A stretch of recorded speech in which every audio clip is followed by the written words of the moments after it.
관아 마당이었습니다. 햇빛이 쨍하게 내리쬐었습니다. 사또의 얼굴이 흙빛이 되었습니다. 젊은 어사가 상투를 풀었습니다. 검은 머리카락이 어깨를 타고 흘렀습니다. 허리춤까지 내려온 긴 머리였습니다. 관아에 모인 백성들이 숨을 멈추었습니다. 어사가 품속에서 무엇을 꺼냈습니다. 낡은 도장 하나였습니다. 손바닥만한 나무 도장이었습니다. 열해 묵은 먼지가 끼어 있었습니다. 그런데 그 도장을 본 사또의 입에서 신음이 터졌습니다. 다리가 풀린 사또가 탁자를 움켜쥐었습니다. 어사가 입을 열었습니다. 씨를 말렸다 하셨지요. 목소리가 낮고 또렷했습니다. 여기 그 씨가 살아 돌아왔사옵니다. 관아 마당이 쥐 죽은 듯 고요해졌습니다. 대체 이 젊은 어사는 누구였을까요? 남자의 갓 아래 숨겨져 있던 긴 머리카락은 무엇을 뜻하는 것이었을까요? 그리고 그 낡은 도장은 왜 사또의 혼을 빼놓은 것이었을까요? 이 이야기를 알려면 12해 전 경상도 끝자락 포구마을로 거슬러 올라가야 합니다. 그해 가을 바닷바람에 짠내가 배어들던 어느 밤이었습니다. 이 이야기를 시작하기 전에 한 말씀 올리겠습니다. 이 이야기가 궁금하신 분은 구독과 좋아요를 눌러 두십시오. 그래야 다음 이야기도 놓치지 않으실 것입니다. 자, 그러면 이야기를 시작하겠습니다. 경상도 끝자락에 울포라는 포구 마을이 있었습니다. 바다와 산이 맞닿은 고을이었습니다. 갯벌에서는 조개 캐는 안악들의 호미 소리가 울렸습니다. 포구에는 늘 생선 비린내가 코끝을 찔렀습니다. 짠바람이 불면 소금기 머금은 안개가 마을을 감쌌습니다. 이 울포 고을을 다스리는 현감이 있었습니다. 이름은 한풍이었습니다. 한풍 현감은 청렴하기로 이름난 사람이었습니다. 관아의 곳간 열쇠를 아전이 아니라 본인이 직접 찾습니다. 백성의 세금을 한 푼도 사사로이 쓰지 않았습니다. 장날이면 직접 장터를 돌며 곡식값을 살폈습니다. 억울한 송사가 있으면 밤을 새워 판결문을 썼습니다. 한풍 현감에게는 딸이 하나 있었습니다. 이름은 채영이었습니다. 채영의 나이 12살이었습니다. 어머니는 채영이 3살 때 세상을 떠났습니다. 그래서 채영은 아버지가 세상의 전부였습니다. 채영은 또래 아이들과 달랐습니다. 서당에 다니는 사내 아이들 틈에 끼어 글을 배웠습니다. 현감인 아버지가 허락한 것이었습니다. 사내든 계집이든 글을 알아야 세상을 본다.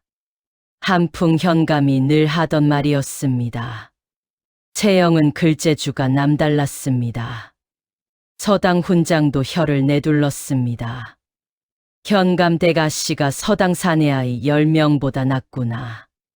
채영은 붓글씨도 잘 썼습니다. 먹 냄새를 맡으면 마음이 편해진다고 했습니다. 먹을 갈 때 나는 그윽한 내음이었습니다. 손끝에 먹물이 배어있는 날이 많았습니다. 한풍 현감의 곁에는 늙은 여종이 있었습니다. 이름은 막내였습니다. 막내는 채영에 돌아가신 어머니를 섬기던 유모였습니다. 나이 50이 넘었지만 등이 고닫습니다. 손마디가 굵고 힘이 셌습니다. 막내는 채영을 제 자식처럼 키웠습니다. 새벽마다 아궁이에 불을 지폈습니다. 잡곡죽을 쑤어 채영에게 먹였습니다. 그 죽은 좁쌀과 콩을 섞어 만든 것이었습니다. 텁텁하지만 고소한 맛이 입안에 퍼졌습니다. 채영은 그 죽을 먹을 때마다 말했습니다. 막내야, 이 죽이 세상에서 제일 맛있다. 막내는 그 말에 주름진 얼굴을 환하게 폈습니다. 그런데 이 평화로운 울포 고을에 그림자가 드리워져 있었습니다. 이웃 고을 영해에서 새로 부임한 사또가 있었습니다. 이름은 엄상직이었습니다. 엄사또는 탐욕스러운 자였습니다. 백성의 세금을 걷어 제 배를 채웠습니다. 장터의 상인들에게 뇌물을 거뒀습니다. 엄사또에게는 아들이 하나 있었습니다. 이름은 엄태균이었습니다. 태균의 나이는 채영과 같은 12살이었습니다.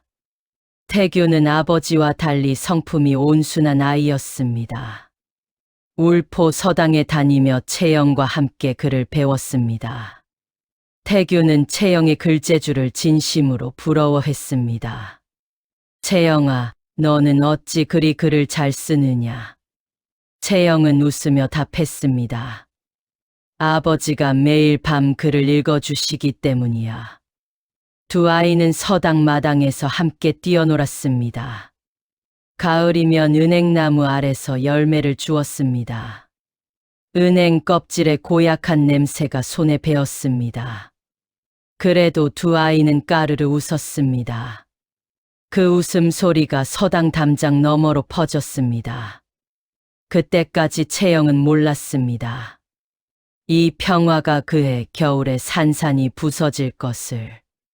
태균의 아버지 엄사또가 무서운 계략을 꾸미고 있다는 것을. 그 계략의 칼끝이 채영의 아버지 한풍 현감을 향하고 있다는 것을. 채영은 아무것도 몰랐습니다.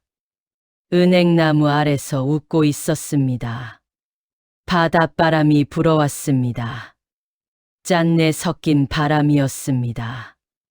그 바람 속에 곧 닥칠 비극의 냄새가 섞여 있었습니다. 하지만 12살 소녀에게 그것을 알아챌 힘은 없었습니다. 그해 겨울이었습니다. 첫눈이 내리던 날이었습니다. 한풍 현감이 관아에서 장부를 뒤지고 있었습니다. 울포 고을의 세금 장부였습니다. 한풍 현감의 눈이 가늘어졌습니다. 숫자가 맞지 않았습니다. 백성에게 거둔 곡식의 양과 한양으로 올린 양이 달랐습니다. 그 차이가 어마어마했습니다. 한풍 현감이 아전을 불렀습니다. 이 곡식은 어디로 갔느냐? 아전의 얼굴이 하얗게 변했습니다. 아전이 입을 다물었습니다. 한풍 현감이 캐물었습니다. 결국 아전이 입을 열었습니다. 영의 사또, 엄사또께서 가져가셨사옵니다. 한풍 현감의 얼굴이 굳었습니다. 엄사또가 울포 고을의 세금까지 빼돌리고 있었던 것입니다. 한풍 현감은 곧바로 장계를 썼습니다. 한양 조정에 올리는 고발 문서였습니다. 먹을 갈아 붓으로 한 글자 한 글자 적었습니다. 그 장계에는 엄사또의 비리가 낱낱이 적혀 있었습니다. 한풍 현감이 장계를 다 쓰고 관인을 찍었습니다. 나무로 만든 현감 도장이었습니다. 붉은 인주에 찍은 도장 자국이 선명했습니다. 한풍 현감이 막내를 불렀습니다. 막내야, 이 장계를 한양으로 보내거라. 막내가 고개를 끄덕였습니다. 그런데 장계가 한양에 닿기 전이었습니다. 엄사또가 먼저 손을 썼습니다. 엄사또에게는 한양에 연줄이 있었습니다. 높은 벼슬아치에게 뇌물을 바쳐둔 것이었습니다. 엄사또가 한양으로 거짓 장계를 올렸습니다. 울포 현감 한풍이 세금을 빼돌렸사옵니다. 도둑이 도리어 매를 든 것이었습니다. 한양에서 나졸들이 내려왔습니다. 한풍 현감이 결박당했습니다. 관아 마당에서 곤장을 맞았습니다. 채영이 달려왔습니다. 아버지. 채영의 비명이 관아에 울려 퍼졌습니다. 한풍 현감이 피를 토했습니다. 곤장의 매질이 등짝에 박혔습니다. 살이 찢어지는 소리가 났습니다. 채영이 아버지에게 달려가려 했습니다. 나졸이 채영을 밀쳤습니다. 채영이 흙바닥에 넘어졌습니다. 무릎이 까져 피가 났습니다. 그날 밤이었습니다. 한풍 현감이 옥중에서 숨을 거두었습니다. 곤장을 맞은 상처가 깊었습니다. 의원 한 명 불러주지 않았습니다. 채영이 옥문 앞에서 울부짖었습니다. 막내가 채영을 안고 함께 울었습니다. 울포 마을에 눈이 내렸습니다. 하얀 눈이 피를 덮었습니다. 엄사또가 울포 고을을 차지했습니다. 현감 관할을 제 것으로 삼았습니다. 한풍 현감의 재산을 몰수했습니다. 집도 땅도 모두 빼앗았습니다. 엄사또가 마을 사람들 앞에서 말했습니다. 현감의 집안은 씨를 말렸으니 이제 이 고을에서 나를 막을 자는 없다. 그 말을 채영이 들었습니다. 글바닥에 엎드려 울던 채영의 귀에 그 말이 박혔습니다. 씨를 말렸다. 그 말이 뼛속까지 파고들었습니다. 채영의 눈에서 눈물이 멈추었습니다. 12살 소녀의 눈빛이 달라졌습니다. 분노가 슬픔을 삼킨 순간이었습니다. 그날 밤이었습니다. 막내가 채영을 등에 업었습니다. 50이 넘은 늙은 여종이었습니다. 그런데도 채영을 단단히 업었습니다. 어둠 속에서 뒷산을 넘었습니다. 눈발이 날렸습니다. 막내의 집신이 눈밭에 발자국을 남겼습니다. 산을 넘으며 막내가 말했습니다. 아씨, 나으리께서 마지막에 하신 말씀이 있사옵니다. 채영이 막내의 등에서 고개를 들었습니다. 아버지가 뭐라 하셨느냐? 막내가 눈물을 삼키며 말했습니다. 살아남아라. 반드시 살아남아라. 채영이 이를 악물었습니다. 아버지의 관인을 품에 꼭 쥐었습니다. 그 관인의 나무 감촉이 차갑고 단단했습니다. 그것이 아버지에게서 남은 유일한 것이었습니다. 두 사람은 눈보라 속으로 사라졌습니다. 이 이야기를 하려면 한풍 현감의 과거로 잠시 거슬러 올라가야 합니다. 한풍이 현감으로 부임하기 전이었습니다. 한풍은 한양에서 벼슬살이를 하던 젊은 관리였습니다. 나이 25이었습니다. 그때 한풍은 이상한 일을 목격했습니다. 영의 고을에서 올라온 세금 곡식이 중간에서 사라진 것이었습니다. 한풍이 그 행방을 추적했습니다. 추적 끝에 한양의 높은 벼슬아치 하나가 관련되어 있음을 알게 되었습니다. 그 벼슬아치가 바로 엄사또의 뒷배였습니다. 한풍은 이 사실을 장계로 올리려 했습니다. 그러나 증거가 부족했습니다. 오히려 한풍이 지방으로 밀려났습니다. 울포 현감으로 좌천된 것이었습니다. 한풍은 좌천을 받아들이면서도 포기하지 않았습니다. 울포에서 증거를 모으기 시작했습니다. 장부를 하나하나 대조했습니다. 10회에 걸쳐 빼돌린 곡식의 흐름을 추적했습니다. 그 장부의 사본을 몰래 만들어 두었습니다. 한풍은 그 사본을 어디에 숨겼을까요? 그것은 아직 아무도 모릅니다. 채영도 막내도 몰랐습니다. 그 장부 사본의 행방이 이 이야기의 열쇠가 될 줄은 이때 누구도 짐작하지 못했습니다. 이야기를 다시 채영에게로 돌리겠습니다. 새해가 흘렀습니다. 채영의 나이 15이 되던 해였습니다. 채영과 막내는 경상도 산골 외진 마을에 숨어 살았습니다. 울포에서 산넷을 넘은 곳이었습니다. 막내가 남의 집 빨래와 삭바느질을 해서 먹고 살았습니다. 채영은 머리를 잘랐습니다. 사내 아이 차림을 했습니다. 막내가 채영에게 말했습니다. 아씨, 이제부터 이름을 바꿔야 하옵니다. 채영이 고개를 끄덕였습니다. 한서준이라 하겠다. 그날부터 채영은 한서준이 되었습니다. 어깨가 좁고 목소리가 가는 사내아이였습니다. 하지만 눈빛만은 단단했습니다. 채영은 마을 서당을 찾아갔습니다. 서당 훈장에게 품삯 대신 그를 배우겠다고 했습니다. 저는 부모를 잃은 고아이옵니다. 품삯으로 마당을 쓸고 장작을 패겠사오니 그를 가르쳐 주십시오. 훈장이 채영의 얼굴을 살폈습니다. 야위고 작은 사내아이였습니다. 하지만 눈에 총기가 있었습니다. 훈장이 허락했습니다. 채영은 새벽부터 일어나 장작을 팼습니다. 도끼가 무거웠습니다. 손바닥에 물집이 잡히고 터졌습니다. 피가 나도 이를 악물었습니다. 장작을 패고 나면 마당을 쓸었습니다. 그리고 서당 구석에 앉아 글을 읽었습니다. 먹을 갈 때면 아버지가 떠올랐습니다. 먹 냄새가 코끝에 번지면 눈시울이 붉어졌습니다.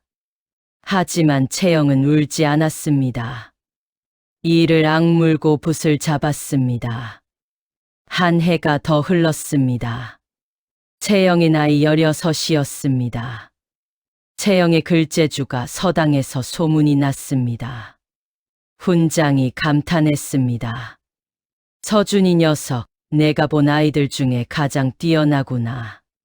채영은 과거 시험을 준비하기 시작했습니다. 밤이면 등잔불 아래서 글을 외웠습니다. 등잔 기름이 타는 냄새가 방을 채웠습니다. 심지가 지글거리며 그을음을 피웠습니다. 막내가 옆에서 바느질을 하며 지켰습니다. 막내가 잡곡죽을 쑤어 채영에게 내밀었습니다. 좁쌀과 콩에 호박을 넣은 죽이었습니다. 아씨, 아니 서준 도련님, 이것 잡수시오. 채영이 죽을 받아 먹었습니다. 호박의 달큰한 맛이 입안에 퍼졌습니다. 채영이 말했습니다. 막내야, 이 맛이 울포에서 먹던 그 죽 맛과 같구나. 막내의 눈에 눈물이 고였습니다. 같은 손으로 쓴 것이니 같을 수밖에요. 채영이 죽그릇을 내려놓았습니다. 막내야. 예, 아씨. 내가 반드시 과거에 급제하겠다. 채영의 목소리가 낮고 단단했습니다. 급제해서 어사가 되겠다. 어사가 되어 엄사또의 죄를 밝히겠다. 막내가 바느질을 멈추었습니다. 아씨. 아버지의 원한을 반드시 풀겠다. 막내가 고개를 숙여 눈물을 닦았습니다. 그리고 다시 바늘을 잡았습니다. 방 안에 등잔불이 흔들렸습니다. 기름 타는 냄새가 퍼졌습니다. 두 사람의 그림자가 벽에 길게 드리워졌습니다. 한편 울포 고을은 어떻게 되었을까요? 엄사또가 울포를 완전히 장악했습니다. 세금을 2배로 올렸습니다. 백성들이 신음했습니다. 장터의 곡식값이 하늘 높은 줄 모르고 치솟았습니다. 어부들은 잡은 생선의 절반을 상납해야 했습니다. 갯벌에서 조개를 캐는 안악들도 상납 몫이 늘었습니다. 포구에서 비린내가 나는 것은 예전과 같았습니다. 하지만 사람들의 표정은 달라졌습니다. 웃음이 사라졌습니다. 그 무렵 엄사또의 아들 태규는 15이 되어 있었습니다. 태규는 서당에서 글을 배우고 있었습니다. 아버지의 악행을 알지 못했습니다. 아니, 어렴풋이 느끼고 있었습니다. 장터에서 백성들이 고개를 숙이는 것이 존경이 아니라 두려움이라는 것을. 태균의 마음 한구석이 늘 불편했습니다. 그리고 태균은 가끔 어린 시절 친구를 떠올렸습니다. 채영이었습니다. 은행나무 아래서 함께 뛰어놀던 그 아이였습니다. 채영이는 어디로 갔을까? 태균은 아무도 없는 서당 마당에서 혼잣말을 했습니다. 은행나무가 여전히 서 있었습니다. 가을이면 노란 잎이 떨어졌습니다. 태균이 떨어진 은행잎을 주웠습니다. 그 잎에서 고약한 냄새가 났습니다. 어린 시절과 같은 냄새였습니다. 하지만 함께 웃을 친구는 없었습니다. 태균은 그 잎을 책 사이에 끼워 두었습니다. 다시 채영의 이야기로 돌아가겠습니다. 채영의 나이 17이 되던 봄이었습니다. 채영이 서당에서 돌아오자 막내가 부엌에서 기다리고 있었습니다. 상 위에 시루떡이 놓여 있었습니다. 쑥을 넣어 만든 떡이었습니다. 초록빛이 고왔습니다. 쑥 냄새가 그윽하게 퍼졌습니다. 이게 뭐냐 막내야. 오늘이 아씨 생신이옵니다. 채영이 눈을 동그랗게 떴습니다. 내 생신을 내가 잊었구나. 막내가 웃었습니다. 어미가 잊으면 안 되지요. 막내는 채영의 어미가 아니었습니다. 하지만 어미보다 더 어미 같은 사람이었습니다. 채영이 쑥떡을 한 입 빼어 물었습니다. 쑥의 쌉쌀한 맛 뒤에 팥소의 달콤함이 왔습니다. 채영의 눈에 눈물이 고였습니다. 아버지가 살아 계셨으면 이 떡을 함께 드셨을 텐데. 막내가 채영의 머리를 쓰다듬었습니다. 거칠지만 따뜻한 손이었습니다. 나으리께서 보고 계실 것이옵니다. 채영이 고개를 끄덕였습니다. 눈물을 닦고 떡을 한 입 더 먹었습니다. 봄바람이 창호지를 밀고 들어왔습니다. 진달래 냄새가 섞인 바람이었습니다. 방 안의 쑥내음과 진달래 향이 뒤섞였습니다. 잠깐이지만 따뜻한 순간이었습니다. 채영의 나이 19이 되었습니다. 산골 서당에서 글을 배운 지 벌써 7년째였습니다. 채영은 한양으로 올라가기로 결심했습니다. 과거 시험을 보기 위해서였습니다. 막내가 걱정했습니다. 한양은 위험하옵니다. 엄사또의 눈이 한양에도 있사옵니다. 채영이 고개를 저었습니다. 7회를 준비했다. 이제 갈 때가 되었다. 채영은 낡은 도포를 입었습니다. 허리에 헝겊띠를 둘렀습니다. 품속에 아버지의 관인을 넣었습니다. 맨발에 집신을 신었습니다. 집신의 거친 감촉이 발바닥에 닿았습니다. 막내가 보따리를 싸주었습니다. 보따리 안에는 볶은 콩 한 줌과 누룽지 2덩이가 있었습니다. 배고프면 이것을 잡수시오. 채영이 보따리를 받았습니다. 막내야, 내가 돌아올 때는 어사의 직함을 갖고 돌아오겠다. 막내가 채영의 손을 잡았습니다. 주름진 손이 젊은 손을 꼭 감쌌습니다. 반드시 살아 돌아오시오. 그것만이 이 늙은 것의 소원이옵니다. 채영이 고개를 끄덕였습니다. 그리고 산길을 내려갔습니다. 막내가 언덕 위에서 채영의 뒷모습을 지켜보았습니다. 가늘고 작은 등이었습니다. 사내아이의 도포를 입었지만 막내의 눈에는 여전히 12살적 울던 아이였습니다. 막내가 두 손을 모았습니다. 부디 무사하시옵소서. 바람이 불었습니다. 채영의 모습이 산모퉁이 너머로 사라졌습니다. 한풍 현감의 이야기를 다시 하겠습니다. 한풍이 옥중에서 숨을 거두기 직전이었습니다. 막내가 옥문 틈으로 한풍을 만났습니다. 한풍이 막내에게 속삭였습니다. 막내야, 관아 뒷마당 은행나무 아래를 파보아라. 막내가 눈을 크게 떴습니다. 그곳에 장부 사본을 묻어두었다. 한풍의 숨이 가빠졌습니다. 사또가 빼돌린 곡식의 흐름이 모두 적혀 있다. 한풍이 기침을 했습니다. 피가 섞인 기침이었습니다. 그 장부가 있으면 사또를 벌할 수 있다. 막내가 울면서 고개를 끄덕였습니다. 하지만 지금은 가져올 수 없사옵니다. 나졸들이 지키고 있사옵니다. 한풍이 고개를 끄덕였습니다. 때를 기다려라. 채영이가 크면 알려주어라. 그것이 한풍 현감의 마지막 말이었습니다. 막내는 그 말을 가슴에 새겼습니다. 은행나무 아래, 장부 사본. 막내는 12해 동안 그 비밀을 가슴에 품고 살았습니다. 채영에게는 아직 말하지 않았습니다. 때가 되면 말하려 했습니다. 그 때가 가까워지고 있었습니다. 이야기를 다시 한양으로 향하는 채영에게로 돌리겠습니다. 채영이 한양에 도착했습니다. 한양은 크고 시끄러운 곳이었습니다.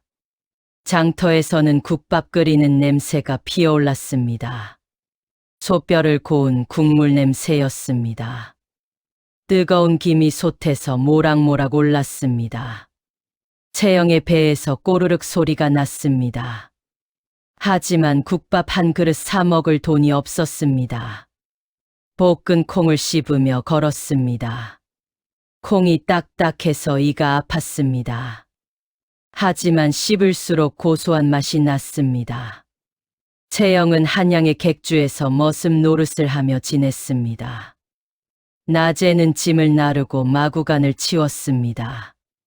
말똥 냄새가 코를 찔렀습니다. 밤에는 마구간 한 구석에서 등잔도 없이 글을 외웠습니다. 달빛에 비친 글자를 읽었습니다. 과거 시험날이 다가왔습니다. 채영은 시험장에 들어섰습니다. 심장이 두근거렸습니다. 수백 명의 선비들이 모여 있었습니다. 모두 사내였습니다. 채영은 갓을 깊이 눌러 썼습니다. 가슴에 천을 단단히 동여매고 있었습니다. 여자의 몸을 숨기기 위해서였습니다. 시험 문제가 나왔습니다. 채영이 먹을 갈았습니다. 먹 냄새가 코끝에 번졌습니다. 그 냄새를 맡자 아버지의 얼굴이 떠올랐습니다. 아버지가 먹을 갈던 모습이었습니다. 채영의 눈에 불이 켜졌습니다. 붓이 종이 위를 달렸습니다. 막힘없이 흘러가는 글이었습니다. 7회를 갈고 닦은 실력이었습니다. 시험이 끝났습니다. 결과가 나왔습니다. 방이 붙었습니다. 한서준, 장원이었습니다. 첫째로 이름이 적혀 있었습니다. 채영이 방 앞에 서서 자신의 가짜 이름을 바라보았습니다. 한서준, 아버지의 성을 쓰고 지은 이름이었습니다. 채영의 입술이 떨렸습니다. 하지만 울지 않았습니다. 아직 울 때가 아니었습니다. 한편 울포 고을 엄사또의 아들 태규는 20살이 되어 있었습니다. 태규는 아버지의 곁에서 관아 일을 돕고 있었습니다. 그런데 태규는 점점 이상한 것을 발견했습니다. 관아 곳간이 넘쳐났습니다. 곡식 가마니가 산처럼 쌓여 있었습니다. 그런데 백성들은 굶주리고 있었습니다. 장터의 국밥집 주인이 태균에게 말했습니다. 도련님, 올해 세금이 작년에 곱절이옵니다. 우리는 죽겠사옵니다. 태균의 얼굴이 어두워졌습니다. 태균이 아버지에게 물었습니다. 아버지, 세금이 너무 높지 않사옵니까? 사또가 태균을 노려보았습니다. 내가 알 바 아니다. 태균이 입을 다물었습니다. 하지만 마음속의 의문은 커져만 갔습니다. 어느 날 밤이었습니다. 태균이 관아 서고에서 장부를 뒤졌습니다. 아버지 몰래였습니다. 장부의 숫자가 맞지 않았습니다. 세금으로 거둔 양과 한양으로 올린 양이 달랐습니다. 그 차이가 어디로 갔는지 태균은 알 수 있었습니다. 아버지가 빼돌린 것이었습니다. 태균의 손이 떨렸습니다. 장부를 덮었습니다. 어둠 속에서 태균이 중얼거렸습니다. 아버지, 어찌 이럴 수가. 태균은 그날 밤 잠을 이루지 못했습니다. 천장을 바라보며 어린 시절을 떠올렸습니다. 은행나무 아래서 함께 놀던 채영이 생각났습니다. 채영의 아버지 한풍 현감이 떠올랐습니다. 청렴하던 그 현감이 죽은 것도 아버지 때문이라는 것을 태균은 어렴풋이 알고 있었습니다. 태균의 가슴이 무거웠습니다. 이야기를 다시 한양의 채영에게로 돌리겠습니다. 채영이 장원급제한 뒤였습니다. 채영의 나이 19이었습니다. 한양에서 벼슬을 받았습니다. 처음에는 작은 벼슬이었습니다. 관아의 문서를 다루는 자리였습니다. 채영은 묵묵히 일했습니다. 사내들 틈에서 정체를 숨기며 살았습니다. 하루하루가 전쟁이었습니다. 목욕도 혼자서만 해야 했습니다. 새벽 아무도 없는 시간에 우물물을 길어 몸을 씻었습니다. 얼음장같이 찬 물이었습니다. 살이 오그라들었습니다. 이를 악물고 물을 끼얹었습니다. 그런데 위기가 찾아왔습니다. 한양 관아의 선배 관리가 채영을 의심하기 시작한 것이었습니다. 한서준, 너는 수염이 없구나. 채영이 대답했습니다. 어릴 때 병을 앓아 수염이 나지 않사옵니다. 선배가 눈을 가늘게 떴습니다. 목소리도 가늘고 몸도 작고 이상한 놈이야. 채영의 심장이 쿵쿵 뛰었습니다. 그날 밤이었습니다. 채영이 관아 숙소에서 옷을 갈아입다가 문이 열렸습니다. 선배 관리가 들어온 것이었습니다. 채영이 황급히 옷깃을 여몄습니다. 가슴에 동여맨 천이 보일 뻔했습니다. 서준아, 무엇을 그리 급히 가리느냐. 채영이 웃으며 말했습니다. 등에 부스럼이 나서 보이기 부끄럽사옵니다. 선배가 고개를 갸웃했습니다.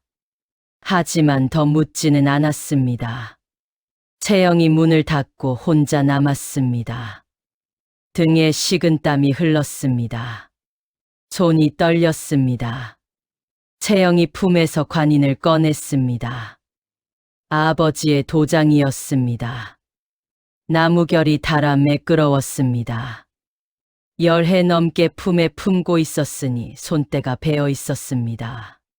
채영이 관인을 이마에 대었습니다. 차가운 나무 감촉이 이마에 닿았습니다.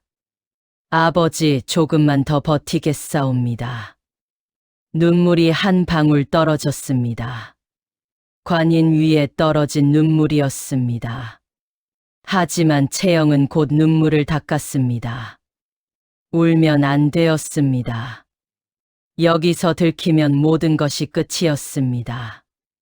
7해의 준비가 물거품이 되는 것이었습니다. 아버지의 원한을 풀 길이 영영 사라지는 것이었습니다. 채영은 관인을 다시 품에 넣었습니다. 등잔불을 껐습니다. 어둠 속에서 눈을 감았습니다. 잠이 오지 않았습니다. 밤이 길고 길었습니다. 바깥에서 까마귀 우는 소리가 들렸습니다. 스산한 울음이었습니다. 채영은 어둠 속에서 이를 악물었습니다. 여기서 무너질 수 없었습니다. 며칠 뒤였습니다. 채영에게 편지가 왔습니다. 막내가 보낸 것이었습니다. 편지 봉투 안에 마른 쑥잎 한 줌이 들어 있었습니다. 채영이 쑥잎을 손에 올렸습니다. 바스락 소리가 났습니다. 코에 가져다 대자 쑥 냄새가 번졌습니다. 막내가 만들어주던 쑥떡 냄새가 떠올랐습니다. 생신날 먹던 그 떡이었습니다. 편지에는 이렇게 적혀 있었습니다. 아씨, 이 늙은 것이 건강하게 살아 있사옵니다. 울포 은행나무도 건강하옵니다. 서준 도련님의 앞길에 봄바람이 불기를 비옵니다. 채영이 편지를 가슴에 안았습니다. 막내의 거친 글씨가 정겨웠습니다. 눈물이 나려 했습니다. 하지만 채영은 미소를 지었습니다.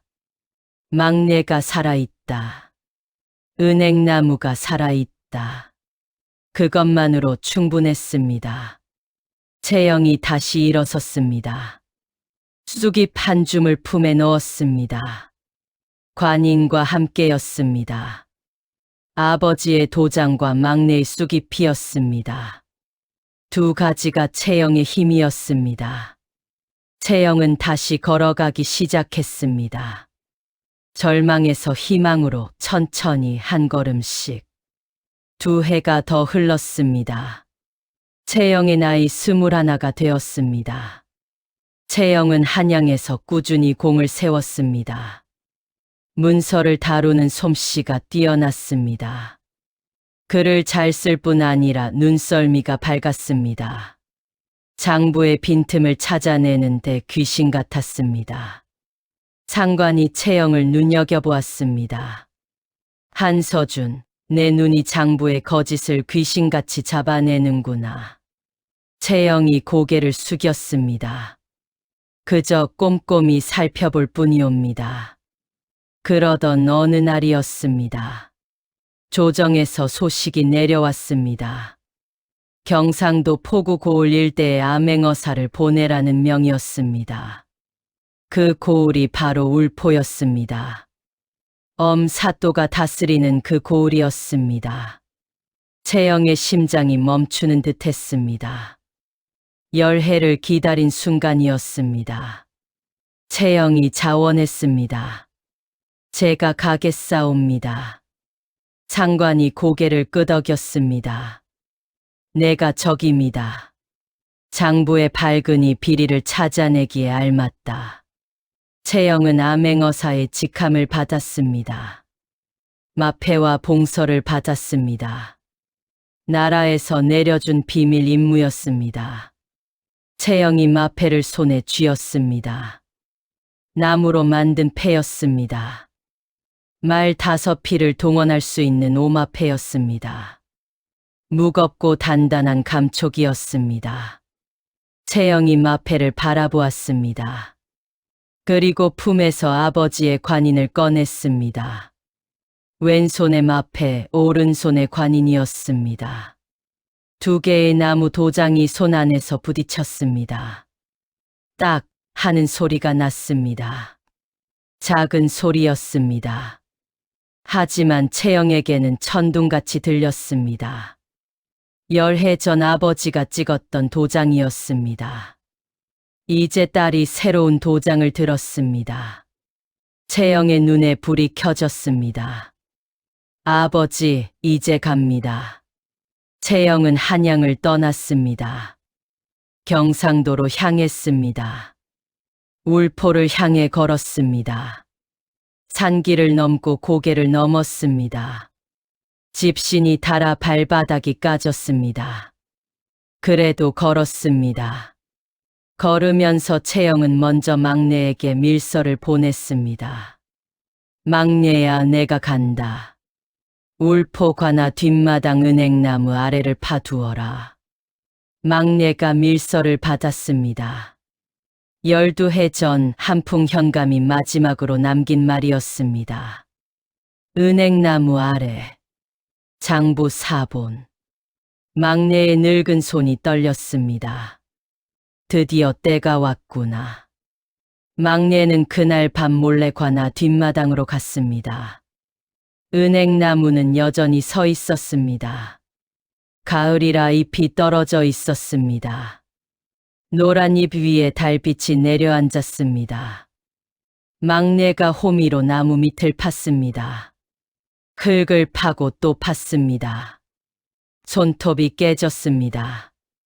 흙 냄새가 코를 찔렀습니다. 얼마를 팠을까요? 호미에 무엇인가가 걸렸습니다. 기름종이에 쌓인 꾸러미였습니다. 막내가 떨리는 손으로 꾸러미를 꺼냈습니다. 기름종이를 열자 장부 사본이 나왔습니다. 12해를 땅속에 묻혀 있었지만 기름종이 덕에 글씨가 선명했습니다. 한풍 현감의 필체였습니다. 꼼꼼하고 반듯한 글씨였습니다. 막내가 장부를 가슴에 안았습니다. 나으리 지켰사옵니다. 눈물이 흙투성이 손등 위로 흘렀습니다. 은행나무가 바람에 흔들렸습니다. 마치 고개를 끄덕이는 것 같았습니다. 같은 무렵 울포 관아에서는 이런 일이 있었습니다. 태균이 아버지 엄사또에게 간언을 했습니다. 아버지, 세금을 줄여 주십시오. 백성이 굶고 있사옵니다. 엄사또가 밥상을 걷어찼습니다. 국그릇이 엎어졌습니다. 뜨거운 국물이 마루에 쏟아졌습니다. 국물의 열기가 마루판에서 김을 피웠습니다. 내 놈이 감히 이 아비에게 가르치려 드느냐. 태균이 고개를 숙였습니다. 하지만 물러서지 않았습니다. 아버지, 한풍 현감의 일도 그렇사옵니다. 엄사또의 얼굴이 붉어졌습니다. 한풍은 죄인이다. 다시는 그 이름을 입에 담지 마라. 태균이 입을 다물었습니다. 하지만 태균의 눈은 말하고 있었습니다. 아버지의 말이 거짓이라는 것을 알고 있다고. 태균은 그날 밤과나 서고에서 다시 장부를 뒤졌습니다. 아버지의 비리를 기록한 장부의 핵심 부분을 따로 베껴 적었습니다. 언젠가 이것이 필요할 때가 올 것이었습니다.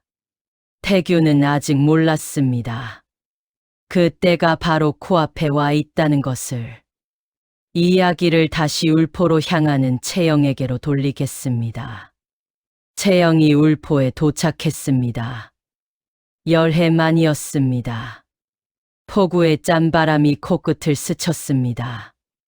비린내가 났습니다. 어린 시절 맡던 그 냄새였습니다. 하지만 마을은 달라져 있었습니다. 장터가 쓸쓸했습니다. 예전에는 사람들로 북적이던 곳이었습니다. 이제는 가게 절반이 문을 닫았습니다. 열어놓은 가게도 물건이 얼마 없었습니다. 어부들의 얼굴이 까맣게 탔습니다. 눈에 생기가 없었습니다. 채영은 장터를 지나 막내의 거처를 찾아갔습니다.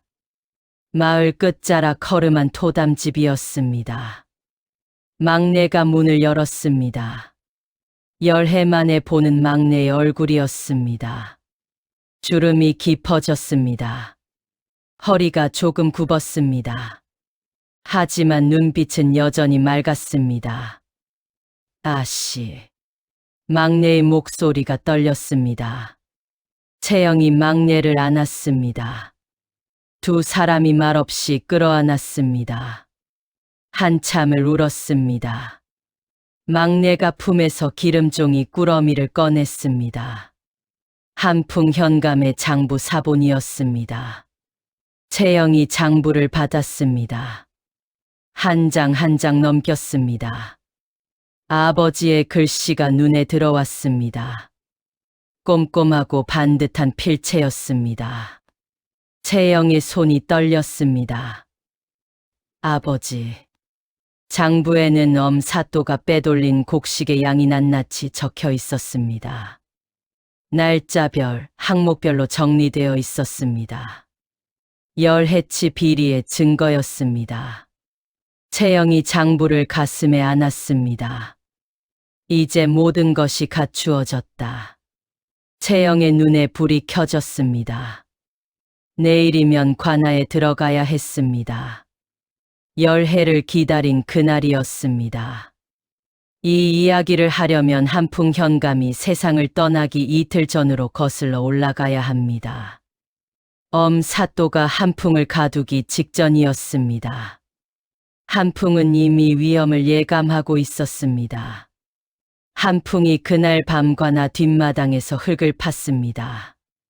은행나무 아래였습니다. 장부 사본을 기름종이에 싸서 묻었습니다. 그리고 관인을 바라보았습니다. 현감의 도장이었습니다. 한풍이 관인을 가슴에 품었습니다. 이것은 채영에게 줘야 한다. 한풍은 그 관인을 관아 안에 두지 않았습니다. 품에 지니고 다녔습니다. 체포되던 날에도 품에 있었습니다. 곤장을 맞으면서도 관인을 놓지 않았습니다. 옥중에서 막내에게 관인을 넘겼습니다. 이것을 채영이에게 전하여라. 막내가 관인을 받았습니다. 한풍이 말했습니다. 채영이에게 말해다오. 이 도장을 가지고 있으면 아비가 곁에 있는 것이라고. 한풍의 마지막 미소였습니다. 피가 묻은 입술로 지은 미소였습니다. 그 미소를 막내는 12해 동안 잊지 못했습니다. 그리고 채영은 지금 그 관인을 품에 품고 울포에 서 있습니다. 아버지의 도장과 아버지의 장부를 모두 가진 채로 내일이면 관아에 들어갑니다. 이야기를 내일로 넘기겠습니다.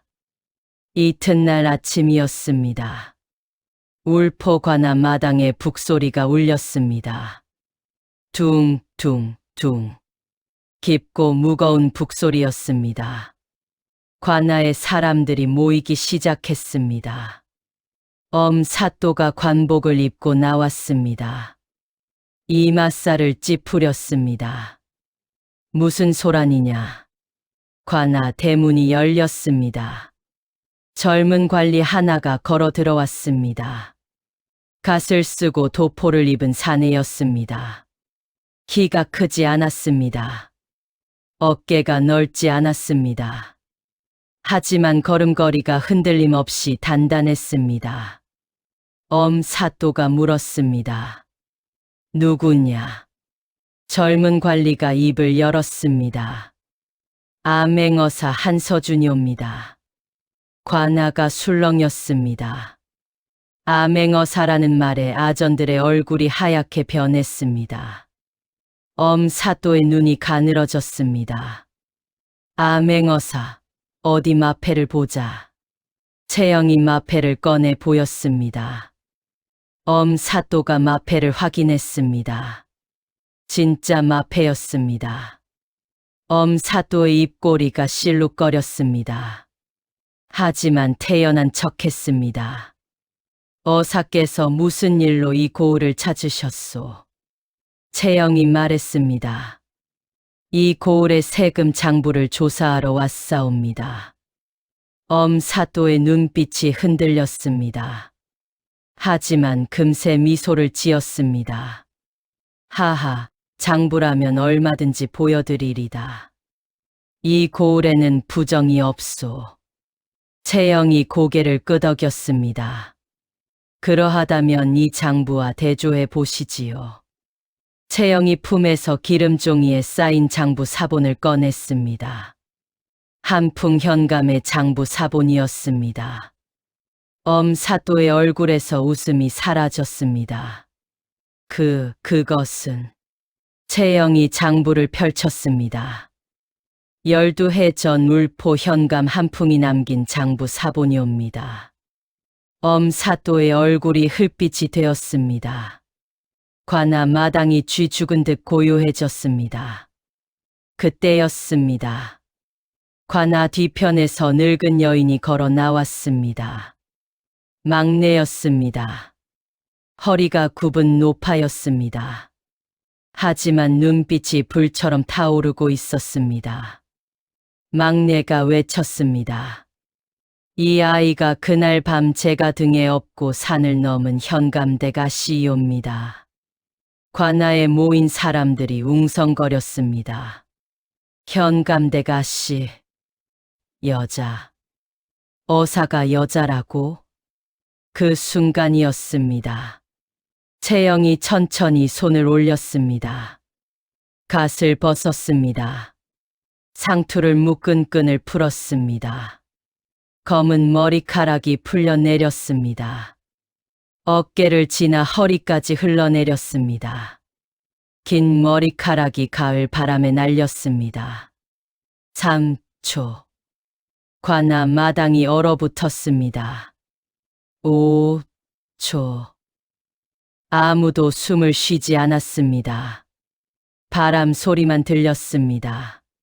채영이 품에서 관인을 꺼냈습니다. 아버지의 도장이었습니다. 12해를 품에 품고 있던 나무 도장이었습니다. 먼지가 끼어 있었습니다.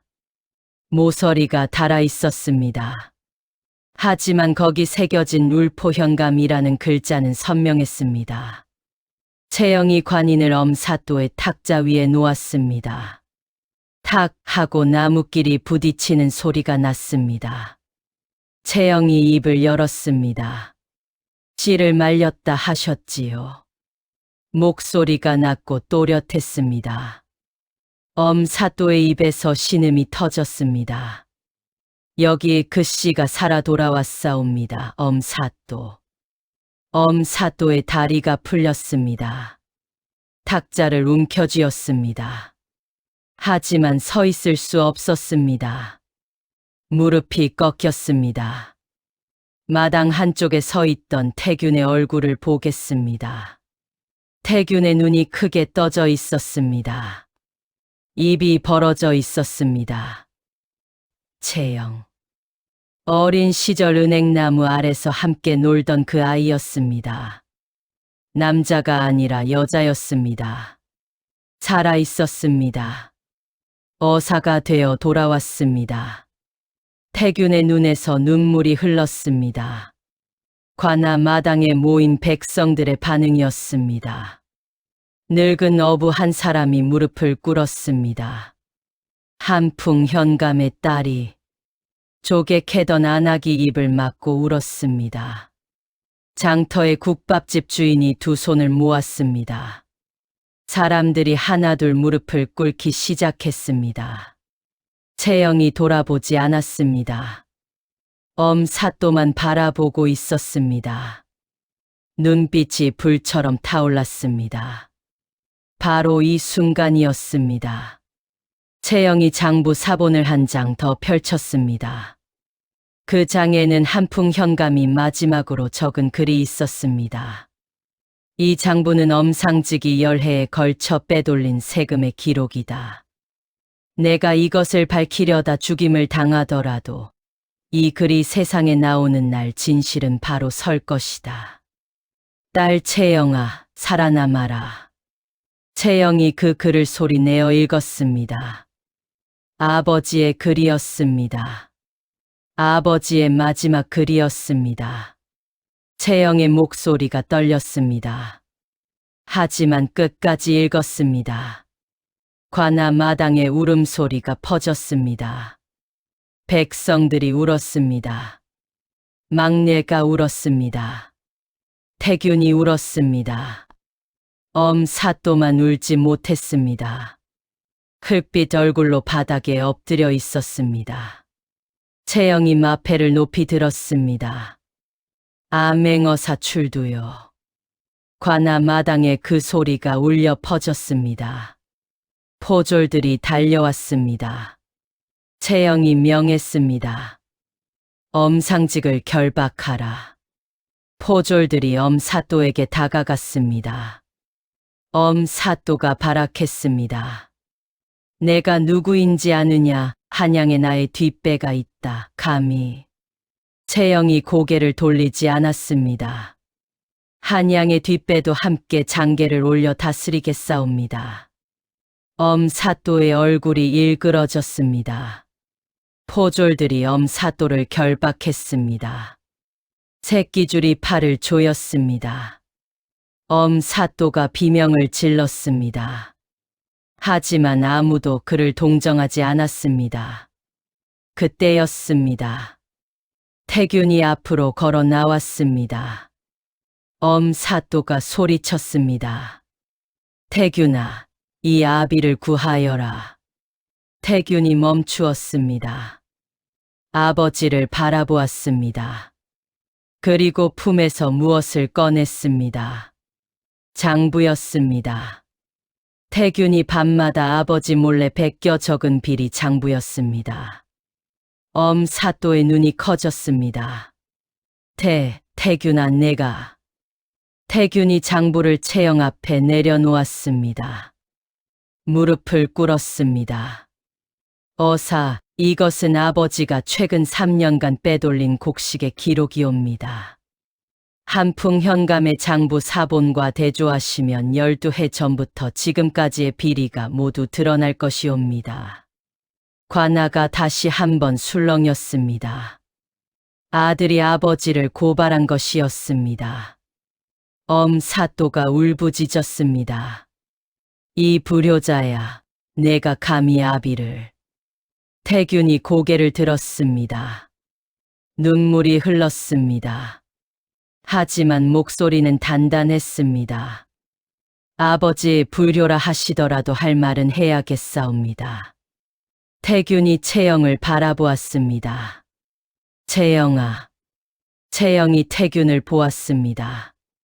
두 사람의 눈이 마주쳤습니다.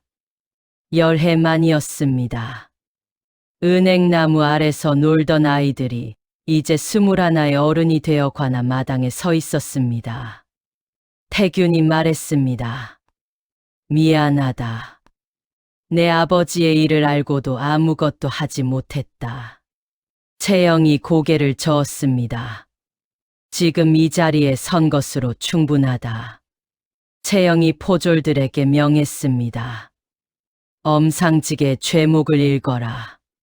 포졸이 문서를 펼쳤습니다. 죄목이 나열되었습니다. 세금 횡령, 장부 조작, 무고한 현감 모함, 현감 옥사, 백성 수탈. 하나하나 읽힐 때마다 백성들의 분노가 터져 나왔습니다. 열해를 참았소. 늙은 어부가 외쳤습니다. 내 남편이 세금 못 낸다고 매를 맞아 죽었소. 조개 캐던 안악이 울부짖었습니다. 채영이 선고했습니다. 엄상직을 한양으로 압송하여 조정의 심판을 받게 하라. 엄사또가 끌려갔습니다. 결박당한 채 관아 문을 나섰습니다. 백성들이 길 양쪽에 늘어서 있었습니다. 아무도 돌을 던지지 않았습니다. 그저 바라보았습니다. 차갑고 조용한 시선이었습니다. 그 시선이 돌보다 무거웠습니다. 엄사또의 고개가 떨구어졌습니다. 관아 뒷마당 은행나무가 바람에 흔들렸습니다. 노란 잎 하나가 떨어져 마당에 내려앉았습니다. 채영이 그 잎을 바라보았습니다. 아버지가 묻은 장부가 12해를 기다린 나무였습니다. 채영이 은행나무 앞에 섰습니다. 나무 껍질에 손을 대었습니다. 거친 껍질의 감촉이 손바닥에 닿았습니다. 아버지, 끝났사옵니다. 채영의 눈에서 눈물이 흘렀습니다. 열해 만에 흘리는 눈물이었습니다. 참고 참았던 눈물이었습니다. 막내가 뒤에서 채영의 등을 안았습니다. 아씨, 나으리께서 보고 계실 것이옵니다. 채영이 고개를 끄덕였습니다. 은행나무가 바람에 흔들렸습니다. 마치 고개를 끄덕이는 것 같았습니다. 입 사이로 햇빛이 비쳤습니다. 따스한 빛이었습니다. 그 뒤에 이야기를 전하겠습니다. 엄상직은 한양으로 압송되었습니다. 조정에서 심판을 받았습니다. 12해에 걸친 세금 횡령과 현감 모함의 죄가 낱낱이 밝혀졌습니다. 엄상직은 모든 벼슬을 빼앗기고 귀양을 갔습니다. 한양의 뒷배 벼슬아치도 함께 벌을 받았습니다. 한풍 현감의 누명이 벗겨졌습니다. 조정에서 한풍 현감에게 벼슬을 추서하였습니다. 죽은 뒤에 명예가 돌아온 것이었습니다. 채영은 어사의 직함을 내려놓았습니다. 남장을 벗었습니다. 여인의 옷으로 갈아입었습니다. 비단이 아닌 무명이었습니다. 수수한 저고리와 치마였습니다. 하지만 채영의 얼굴에 환한 빛이 있었습니다.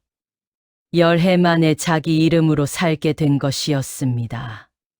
한서준이 아니라 채영으로. 채영은 울포에 남았습니다. 아버지가 다스리던 고을이었습니다. 채영이 관아에서 서당을 열었습니다.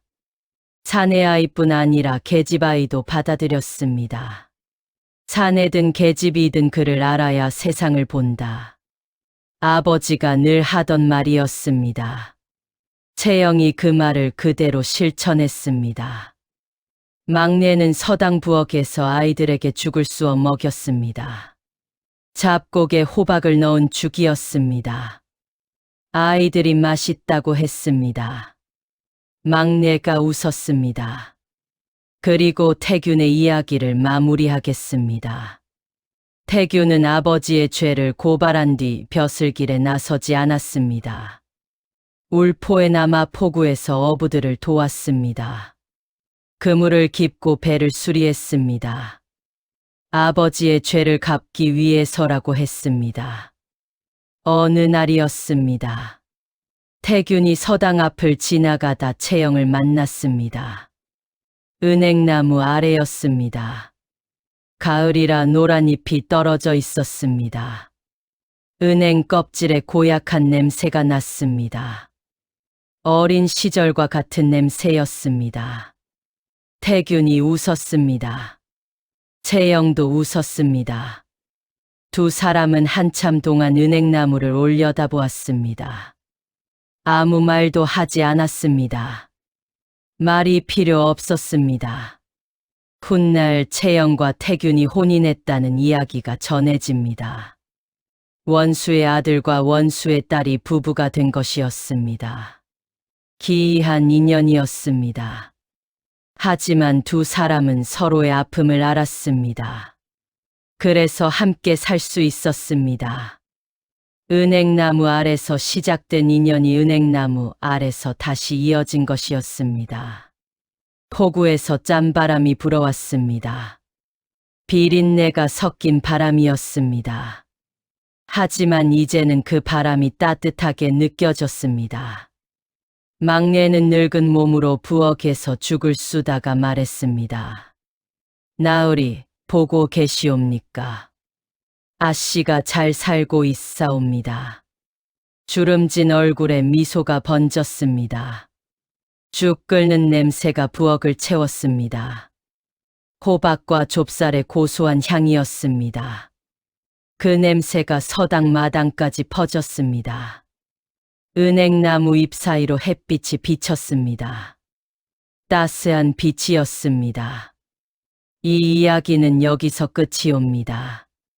재미있게 들어주셨다면 구독과 좋아요 부탁드리겠습니다.